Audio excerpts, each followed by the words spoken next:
আর আজকে যে গীতাঞ্জলি আমাকে এত বড় একটা অ্যাওয়ার্ড দিলেন, আম, কলকাতা কলকাতা রত্ন না, হ্যাঁ, বাপরে!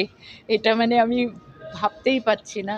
মানে কলকাতাকে আমি খুব ভালোবাসি। তো সেটার রত্ন হতে পেরে আমার খুবই ভাল লাগছে। পুরস্কার সবসময় বলবো, আমি কখনো পুরস্কার ভেবে কোনো কাজ করি না যে এই পুরস্কার পাবো, তার জন্য ভালো কাজ করব, এটা কখনো ভাবি না। কিন্তু নিজে ভালোবেসে মন থেকে যখন কাজটা করি এবং তারপরে যদি আমি কোনো পুরস্কার পাই, তখন মনে হয় এটা ঈশ্বরের আশীর্বাদ।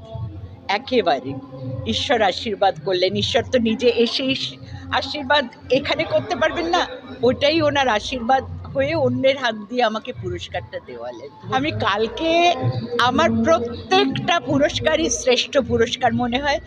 অবশ্যই কালকে আমি একটা বিরাট পুরস্কার নিতে যাচ্ছি, সেটা হচ্ছে পদ্মশ্রী অ্যাওয়ার্ড নিতে যাচ্ছি। আমি কালকে দিল্লি যাচ্ছি।